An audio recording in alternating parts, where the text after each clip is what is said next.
वहां का पूरा मंजर प्रधानमंत्री नरेंद्र मोदी ने देखा। एक एक चीज उन्होंने बारीकी से समझी, उनको डिटेल रिपोर्ट बताई गई कि क्या हुआ, कैसे हुआ, एक एक डिटेल जो है वो प्रधानमंत्री ने ली। उन्होंने कल ही मैंने आपको बताया था कि जैसे हादसा हुआ उन्होंने तुरंत अमित शाह से कहा था कि आप पहले तो पहुंचो, और आज पीएम खुद पहुंच गए।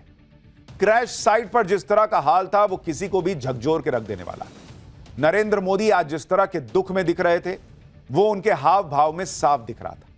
इस प्लेन क्रैश को देखकर पीएम मोदी ने आज एक बड़ा फैसला भी लिया है, जिसके बारे में आज आपको आगे बताऊंगा। लेकिन आज पाठशाला में इस प्लेन क्रैश के गहरे राज खोलने जा रहा हूं, क्योंकि कोई कह रहा है कि इंजन फेल हो गया, कोई कह रहा है कि प्लेन के फ्लैप जो डैने होते हैं, पंख होता है, वो सही पोजीशन में नहीं थे इसलिए नहीं उड़ पाया। कोई कह रहा है ना चिड़िया हिट कर गई, बर्ड हिट कर गई। कोई कह रहा है कि नहीं गर्मी ज्यादा थी इसलिए नहीं टेक ऑफ कर पाया। कोई कह रहा है कि जो तेल भरा गया उसमें गड़बड़ी थी। कोई कह रहा है कि प्लेन तो पुराना था, 12 साल 13 साल का हो गया था प्लेन, 10 साल में तो गाड़ी पुरानी हो जाती है, प्लेन को क्यों नहीं हटाए, प्लेन पुराना था इसलिए ऐसा हो गया। पाठशाला में आज आपको इन सारे सवालों के जवाब दूंगा, इन सारी थ्योरीज के बारे में बात करूंगा। साथ ही आपको बताऊंगा कि प्लेन के आखिरी 30 सेकंड में ऐसा क्या हुआ था कि प्लेन उड़ते ही गिर गया, और वो रहस्यमयी आवाज जिसके बारे में बात कर रहा हूं वो क्या बता रही। लेकिन पहले यह देख लीजिए कि प्रधानमंत्री नरेंद्र मोदी कैसे आज अचानक अहमदाबाद पहुंचे और क्रैश साइट पर जाकर पीएम ने जो मंजर देखा, उस पैसेंजर से मिलकर पीएम ने क्या कहा जो इस हादसे में बच गया, सब कुछ है। पहले उसकी एक झलक देखिए, फिर विस्तार से सब कुछ बताता हूं।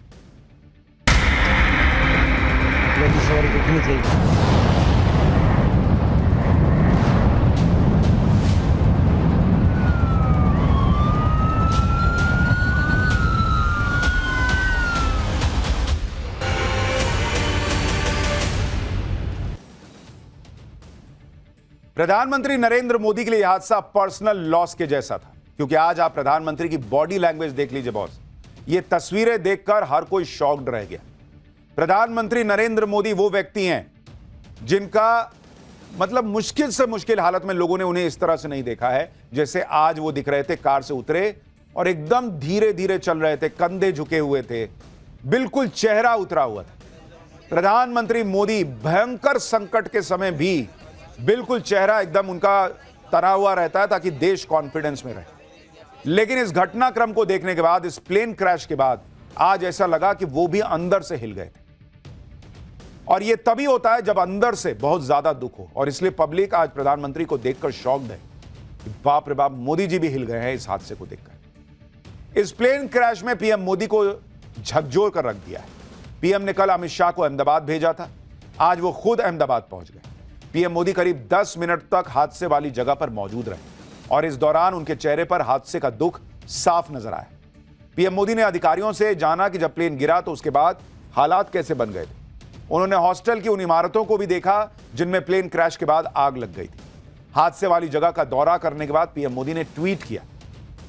उन्होंने लिखा कि आज अहमदाबाद में हादसे वाली जगह का दौरा किया, तबाही का मंजर दुखद है। अधिकारियों और टीम से मुलाकात की जो हादसे के बाद बिना रुके बिना थके लगातार राहत के काम में जुटे हैं। हमारी संवेदनाएं उन लोगों के साथ हैं जिन्होंने इस अकल्पनीय ट्रेजेडी में अपने परिवार वालों को खो दिया है। हादसे वाली जगह का दौरा करने के बाद पीएम मोदी सिविल हॉस्पिटल पहुंचे, जहां प्लेन क्रैश में घायल लोगों को एडमिट करवाया गया है। पीएम मोदी ने हॉस्पिटल में भर्ती सभी लोगों के पास जाकर उनका हाल पूछा, घायलों का हौसला बढ़ाया, उन्हें हर संभव मदद का भरोसा भी दिया। हादसे में प्लेन में सवार 242 लोगों में सिर्फ एक शख्स जिंदा बच पाया। पीएम मोदी ने हॉस्पिटल में भर्ती इस शख्स से भी मुलाकात की। इस शख्स का नाम रमेश कुमार विश्वास है, जो भारतीय मूल का ब्रिटिश नागरिक है। उसका नाम में विश्वास है, लेकिन जिस तरह से वो बचा है उसको खुद विश्वास नहीं हो रहा कि मैं कैसे बच गया। पीएम मोदी काफी देर तक रमेश विश्वास के बेड के पास खड़े रहे, उससे बातचीत करते नजर आए। दोनों के बीच करीब 10 मिनट बातचीत हुई। इस दौरान पीएम मोदी ने रमेश विश्वास का हाल पूछा, हादसे के बारे में जानकारी ली। सिविल हॉस्पिटल में घायलों से मुलाकात पर पीएम मोदी ने ट्वीट किया, लिखा कि अहमदाबाद में हुए दुखद प्लेन क्रैश के बाद घायल हुए लोगों से मुलाकात की, जिसमें एकमात्र जिंदा बचा व्यक्ति भी शामिल है। उन्हें भरोसा दिलाया कि इस कठिन समय में सरकार उनके और उनके परिवार वालों के साथ है। पूरा देश उनके शीघ्र स्वस्थ होने की प्रार्थना कर रहा है। इस जिंदा बचे पैसेंजर ने पीएम मोदी को क्या बताया, उसके मुताबिक प्लेन के जो 60 सेकंड थे उसमें अंदर क्या चल रहा था, प्लेन के अंदर क्या हुआ था, उसकी गवाही आपको आगे सुनवाऊंगा। लेकिन पहले यह देखिए कि क्रैश की वजह को लेकर क्या क्या बातें चल रही। प्लेन क्रैश को लेकर जितने मुंह उतनी बातें चल रही। हर कोई जानना चाहता कि हुआ कैसे, 60 सेकंड में कैसे गिर गया, और इसलिए तरह तरह की चर्चाएं चल रही हैं। नई नई थ्योरी सोशल मीडिया से लेकर हर जगह चल रही है, और यह सब इसलिए हो रहा है क्योंकि टेक ऑफ के 60 सेकंड और फिर मतलब टेक ऑफ में भी, उसमें भी 30 सेकंड हटा दीजिए क्योंकि थोड़ा तो उठा ही था, तो आखिर के 30 सेकंड के अंदर प्लेन कैसे क्रैश हो सकता है यह लोगों को यकीन नहीं हो रहा। आज आपको प्लेन क्रैश के पीछे की सारी थ्योरीज के बारे में बताऊंगा। प्लेन क्रैश होने से ठीक पहले क्या हुआ था, पायलट ने क्या मैसेज दिया था, वो रहस्यमयी आवाज क्या है जो बहुत बड़ा राज खोल सकती है, क्या इसके पीछे कोई साजिश भी हो सकती है क्या। आपको प्लेन के क्रैश होने से ठीक पहले का वो वीडियो दिखाऊंगा जो कई सवालों के जवाब देगा। रहस्यमयी आवाज का राज खोलूंगा, क्योंकि प्लेन क्रैश की जितनी चर्चा हो रही है उतनी थ्योरी निकलकर सामने आ रही है। आप देखिए कि प्लेन क्रैश पर एक्सपर्ट्स कौन कौन से सवाल खड़े कर रहे हैं। भाई एक्सपर्ट्स तक पूछ रहे हैं कि इंजन फेल हुआ है या इंजन में माल फंक्शन हुआ था, मतलब कुछ गड़बड़ी हुई थी या पूरा इंजन ही बैठ गया था। प्लेन के विंग्स के फ्लैप क्या ठीक से नहीं खुले हुए थे? गर्म मौसम की वजह से तो ऐसा नहीं है परफॉर्मेंस में कमी आ गई और प्लेन उठ नहीं पाया? क्या प्लेन से कोई पक्षी टकरा गया था? यह भी सवाल पूछा जा रहा है। क्या प्लेन के लैंडिंग गियर में खराबी हो गई थी? लेकिन लैंडिंग गियर का क्या मतलब, अगर वो अंदर नहीं जाएगा तो प्लेन गिर जाएगा। क्या प्लेन के फ्यूल में तो गड़बड़ी नहीं थी? यानी तरह तरह की थ्योरीज उठ रही हैं और तरह तरह की बातें लोग कर रहे हैं। कुछ लोग तो यह भी कह रहे हैं कि प्लेन जो है वो बहुत पुराना था इसलिए गिर गया, 10 साल 12 साल पुराना प्लेन था तो इसको रिटायर क्यों नहीं किया। देखिए, इनमें से कुछ थ्योरी साइंटिफिक भी हैं जिसके आधार पर लोग कह रहे हैं कि प्लेन क्रैश इस वजह से हुआ होगा।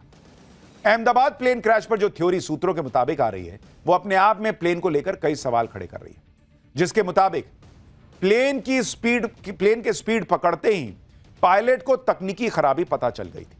प्लेन टेक ऑफ के लिए जरूरी हाई स्पीड पर तो था और पायलट के लिए इमरजेंसी ब्रेक लगाना संभव नहीं था। टेक ऑफ नहीं करते तो प्लेन रनवे को ओवरशूट कर जाता, क्योंकि भाई जब उन्होंने चेक किया होगा कि भाई अब सब ठीक है, चलो अब ब्रेक हटाते हैं, प्लेन उड़ेगा। अब प्लेन गति पकड़ लिया, अब उनको लास्ट मिनट पर अगर पता भी चला होगा कि कुछ इंजन में गड़बड़ी आ रही है तो रोकेंगे कहां, एकदम धड़धड़ाता निकल जाता प्लेन। तो उन्होंने टेक ऑफ तो कर लिया, नहीं तो प्लेन जो है वो रनवे शूट कर जाता। ऐसा होने पर भी हादसा होना तय था। अब क्या इससे बचने के लिए पायलट ने टेक ऑफ कर लिया था? टेक ऑफ के बाद इमरजेंसी लैंडिंग की प्लानिंग रही होगी, लेकिन उससे ही पहले प्लेन क्रैश हो गया और पायलट की लास्ट कॉल के आधार पर भी जांच हो रही है। एटीसी को कैप्टन सुमित सबरवाल का जो लास्ट मैसेज था वो ये था कि no thrust, losing power, unable to lift. बहुत ध्यान से इस लास्ट मैसेज को सुनिए। नो थ्रस्ट यानी जो शक्ति चाहिए प्लेन को और ऊपर ले जाने के लिए वो थ्रस्ट नहीं मिल रहा है। जैसे आप बाइक चलाते हैं, एक्सीलरेटर देते हैं ना बॉस, तभी बाइक भागती है ना। गाड़ी में एक्सीलरेटर दबाते हैं ना पैर से, वो कह रहा है कि हम दे रहे हैं, पावर नहीं मिल रहा है। तो उसमें था कि नो थ्रस्ट, लूजिंग पावर, जो ऑलरेडी पावर है वो भी जा रही है, और अनेबल टू लिफ्ट यानी प्लेन को हम उठा नहीं पा रहे हैं। ये आखिरी 3 लाइनें थी। यानी प्लेन के पायलट को इतना तो पता चल गया था कि प्लेन को पावर नहीं मिल रही, ये उठ नहीं रहा, मामला गड़बड़ा गया है, कांड होने वाला है। लेकिन ये हुआ क्यों? अहमदाबाद प्लेन क्रैश की एक थ्योरी यह भी है कि प्लेन के विंग फ्लैप सही पोजीशन में नहीं थे। एक्सपर्ट्स का मानना है कि प्लेन के आखिरी सेकंड के वीडियो से पता चलता है कि इसके विंग फ्लैप्स टेक ऑफ के लिए सही तरीके से सेट नहीं थे, ऐसा कुछ लोगों को लगता है। प्लेन के फ्लैप्स प्लेन की उड़ान में मदद करते हैं क्योंकि ये विंग का आकार बदलकर हवा में विमान को उठाने में अहम रोल निभाते हैं। कहा जा रहा है कि जब लैंडिंग गियर अटक गया तो पायलट ने जानबूझकर हवा के खिंचाव को कम करने के लिए फ्लैप को विपरीत दिशा में रखा ताकि हवा का खिंचाव कम हो और विमान को ऊंचाई पर ले जाया जा सके। हो सकता है कि कम ऊंचाई और बहुत ज्यादा हवा के खिंचाव की वजह से फ्लैप फंस गया हो। यह भी हो सकता है कि मल्टीपल सिस्टम फेलियर की वजह से विंग फ्लैप ने काम करना बंद कर दिया हो सकता है कि कॉकपिट से मिलने वाले कमांड पर फ्लैप रिस्पॉन्ड ही न कर पा रहा हो, जिससे विमान को लिफ्ट नहीं मिली और वो क्रैश कर गया। लेकिन कुछ लोग यह भी कह रहे हैं कि भाई चक्का अंदर नहीं गया था, लैंडिंग गियर जिसको कहते हैं, चक्का अंदर नहीं गया। देखिए, कई बार चक्का अंदर जाने के लिए भी समय लेता है प्लेन। अभी तो उड़ा ही था, 60 ही सेकंड हुआ था।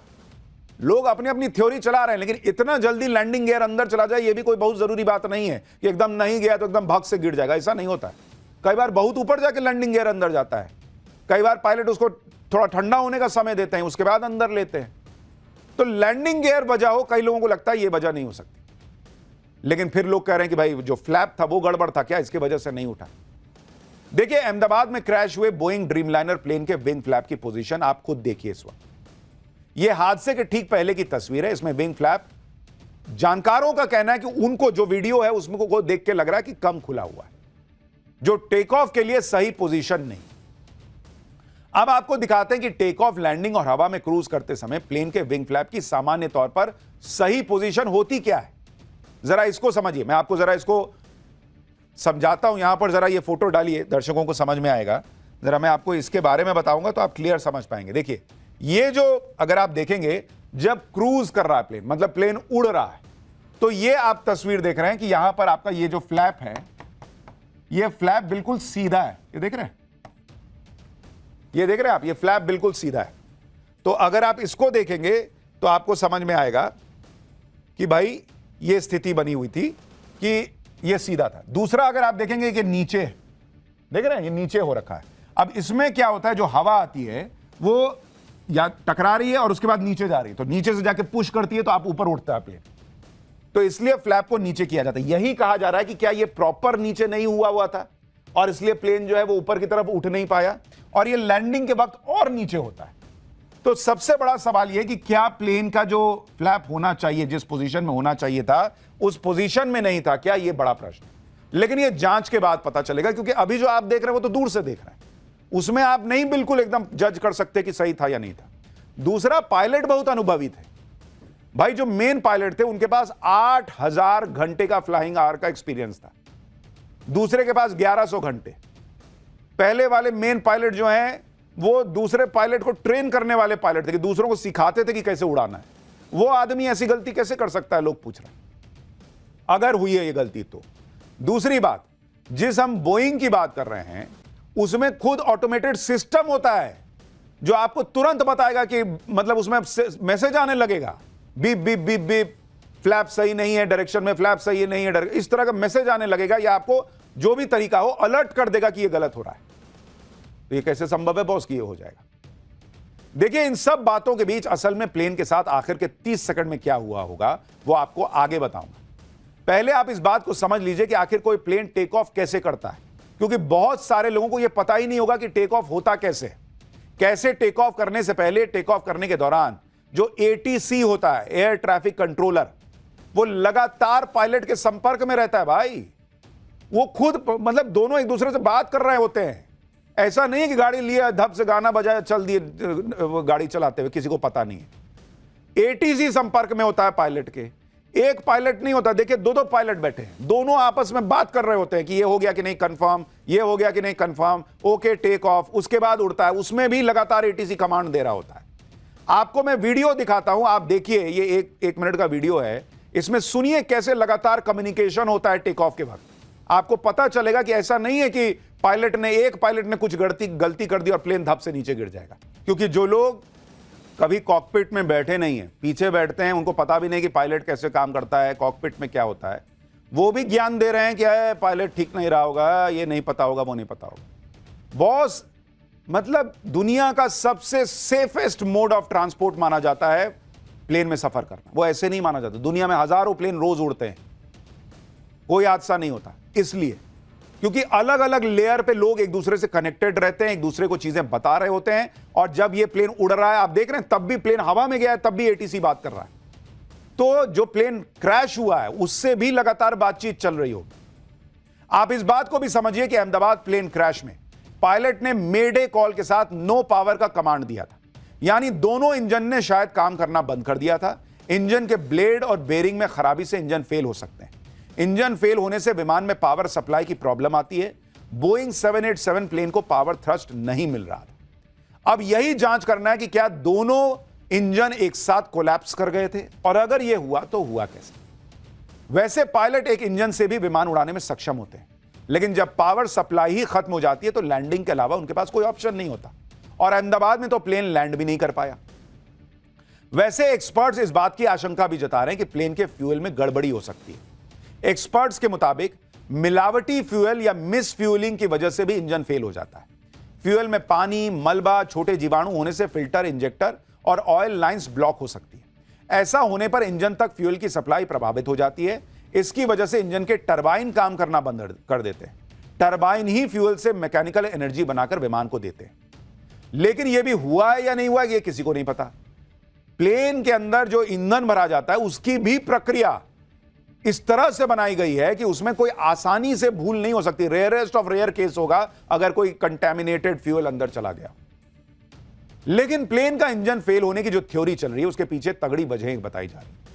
अहमदाबाद में बोइंग 787 ड्रीमलाइनर क्रैश का सबसे लेटेस्ट और क्लियर वीडियो आपको दिखाता हूं।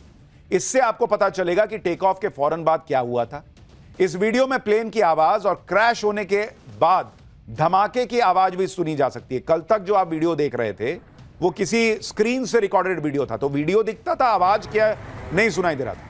लेकिन इस वीडियो में जो आवाज है उसमें बहुत बड़ा रहस्य छुपा है, उसके बारे में आपको बताऊंगा। लेकिन पहले एक बार ये नया लेटेस्ट वीडियो देखिए उस वक्त जो हुआ था।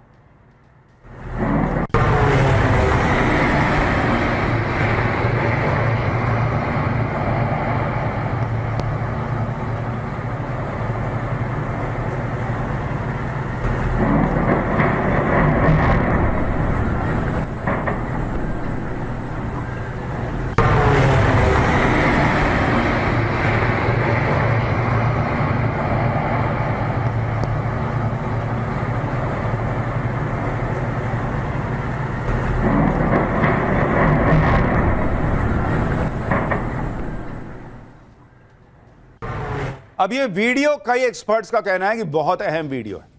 इस वीडियो से प्लेन क्रैश की एक थ्योरी निकल के सामने आ रही है, आपको उसके बारे में बताऊंगा। पहले क्रैश से ठीक पहले प्लेन की एक आवाज जो आ रही है उसे गौर से सुनिए। इस आवाज को ध्यान से सुनिए क्योंकि इसमें कई सारे क्लू मिल सकते हैं, ऐसा एक्सपर्ट्स का दावा है। एक बार ये वीडियो फिर से देखिए और इसमें जब प्लेन क्रॉस होता है, धमाके के वक्त तक नहीं, जब प्लेन क्रॉस हो रहा है तब सुनिएगा एक बड़ी घों करके आवाज आ रही है। जैसा कई बार ड्रोन उड़ता है ना, तो बहुत तेजी से जब पंखा घूमता है कोई छोटा सा तो आवाज आती है घों करके, उस तरह की एक घों करके आवाज आ रही है। जरा एक बार उसको सुनिए, फिर आपको बताता हूं ये आवाज क्या हो सकती है, एक्सपर्ट्स क्या कह रहे हैं।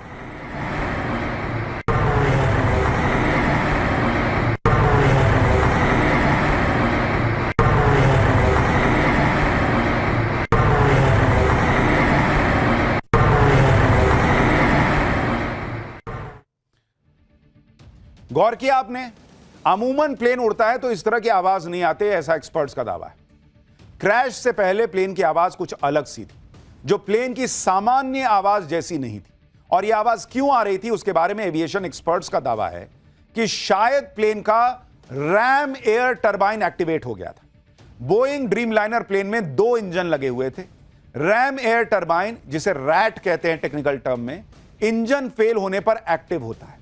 रैम एयर टरबाइन एक छोटा प्रोपेलर होता है जो प्लेन में को इमरजेंसी में पावर थ्रस्ट देता है। रैट एक्टिव होने का मतलब है कि दोनों इंजन फेल हो गए थे।